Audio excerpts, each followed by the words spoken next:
Good morning, Soul Family. My insight for you today comes from Dolly Parton. She says, if you don't like the path you're on, pave another one, right? And another word, or I should say some other words of wisdom that I have learned at this age is, if you're going to spend money on experiences and not things. Think about that one. I don't even need to explain that. It is gloomy. The sun poked its head out for a fraction. My dog and I have had our walk. You can hear the birds. I've put out plenty of bird seed and peanuts this morning for my birds and squirrel friends. And you can hear the river in front of me. I jokingly said to my daughter this morning, God, I said, when I have been, meditating and manifesting, I've said that I want to live near some water. And when I tell you guys, be specific with your wishes, desires, and requests from the divine. I said that I wanted to be near water, and I said, this is not what I had in mind. And I laughed. We laughed together. Because this is a creek, but it has turned into a river since all the rains we've had. This rain has been unflipping believable, you guys. Sorry, I don't want to make the camera wiggle. I wanted to also talk to you guys about something this morning. This dream that I had. When I get up in the night to, get up to use the restroom, it's usually between, sometimes at 1 o'clock in the morning, sometimes it's at 3, between 3 and 4, 4:30. And when I lay back down, that's when I have my visions. Okay? One moment, please.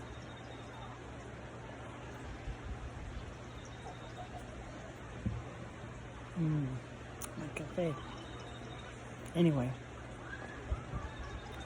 I lay back down, and as I lay there, my thoughts went to all of this rain. And I mean, it was steadily coming down, and I mean madly. It's that light rain, but it's heavy, steady and heavy. And suddenly I saw all of these 1s and 4s, and I thought, and immediately I realized 1 + 4 = 5. Look up the number 5. And spiritually, that's about change. The number 5, if you see that a lot, it's about change. Now, I usually see 555. And one day, no lie, I was with my daughter, and I saw 555 5 times. And it was one right after the other. And she finally looked at me and she said, Mom, this is insane.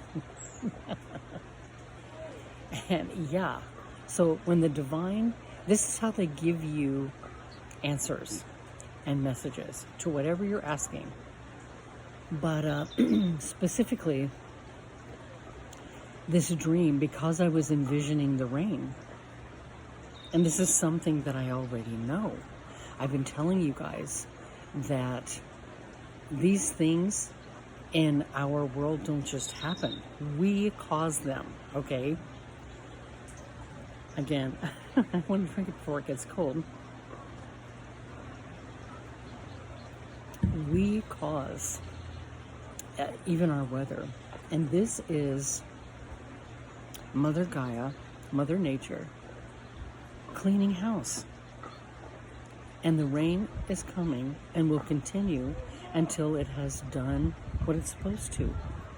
She's doing her job. She's getting rid of the stress and the strife, they're called tower moments. And tower moments are not always bad. They may be right at first, but they are for a reason.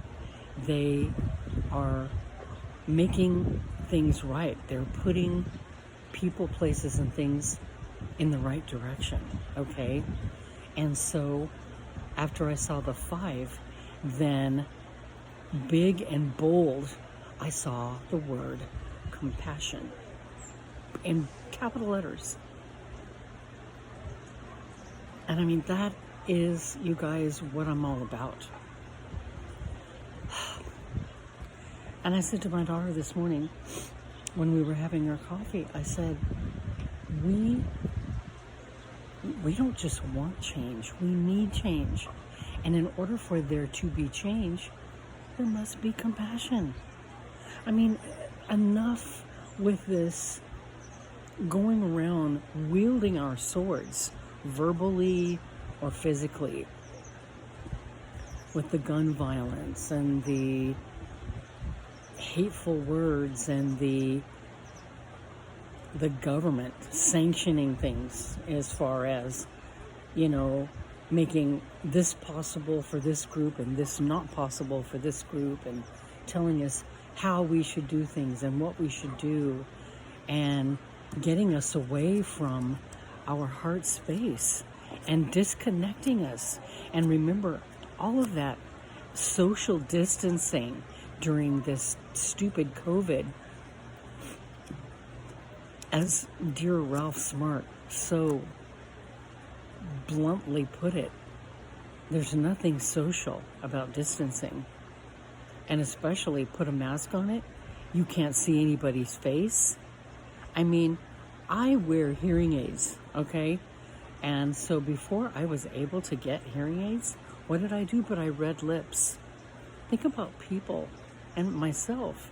And when you can't see somebody's mouth, when you can't, you know, first hear what they're saying, and even, you know, covering up, we're walking around like bandits.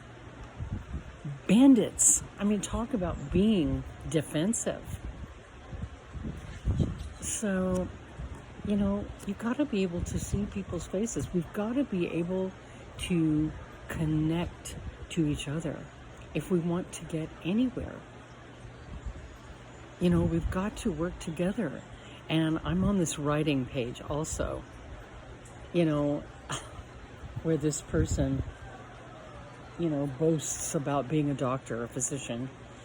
And he talks about why, you know, drinking any kind of nut milk as opposed to regular milk is better for you. And boy, oh boy, did he get it in the comments.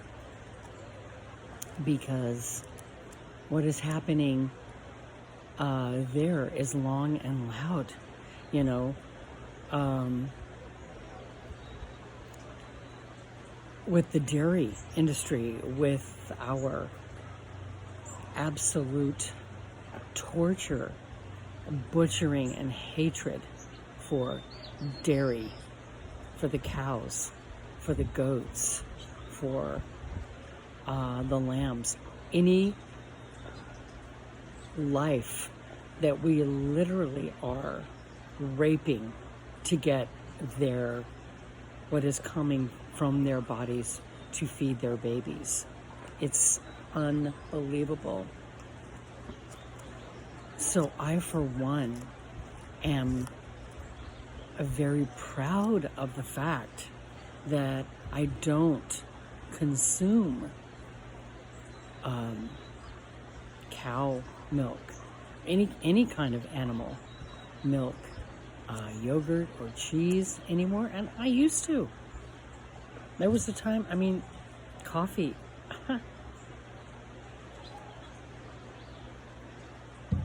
After a while, it was so bad that I thought, well, what is it for? The cream or the coffee? And so now, guys, I make my own. Any nut that you can see on the shelf without being roasted and salted, you can use to make a liquid. You know, people want to blast plant-based people for calling it milk. I don't care what you call it. I call it being kind and loving and showing grace toward a being that lives on this planet with me and shares it. And I don't have to rape her or take from her to get something. Because furthermore, these are just bad habits. They are not needs. Okay? And so the beautiful thing about plants and nuts is that they will grow back. These animals, yes, we all have a path. Speaking of paths, these animals chose this path, just as you and I have chosen the path that we're on. But if I can be a better version of myself today than I was yesterday, without hurting or harming, I'm going to do it. And I'm very proud of that. And I'm not going to be silent about it either. And so, if we want a better world, not just a kinder world, but when you're kind and you live from your heart space, you're going to create a better world. And that means being kind to the world that you live in, the planet that you live on, the earth that you live on, and it's the way in which you live. And it's about the experiences. Sitting outside in nature. I've got my notepad today because I'm writing a letter to the divine, and I am thanking them for every single thing that I have in my life and what it has taken for me to get here. You gotta give credit where it is due once in a while. You can't just keep asking and whining and complaining for all that you don't have. And when the divine makes it for you, don't just speak to them when you get things your way. That's called fair, being fair weather. Fair weather friends, fair weather husbands, fair weather situations, when things are going your way. Well, I'm going to be happy. Now I'm going to say thank you. No. When things are going not so great your way, and you go, oh, why did that happen?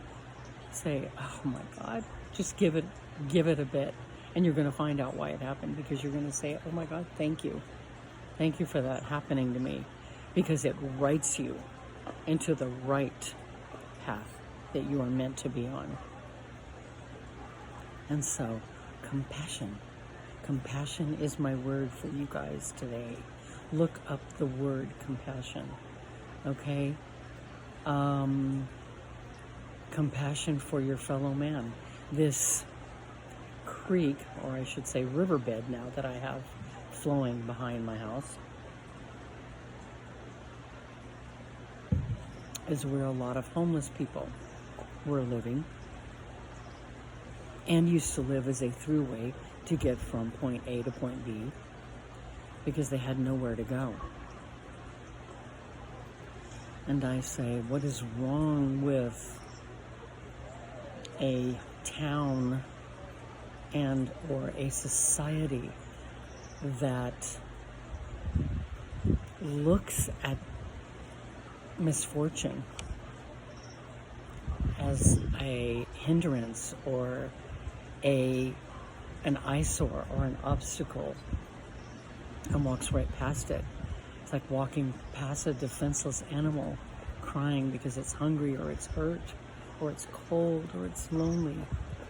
These people are human beings and they are connected to you, my brothers and sisters, my friends.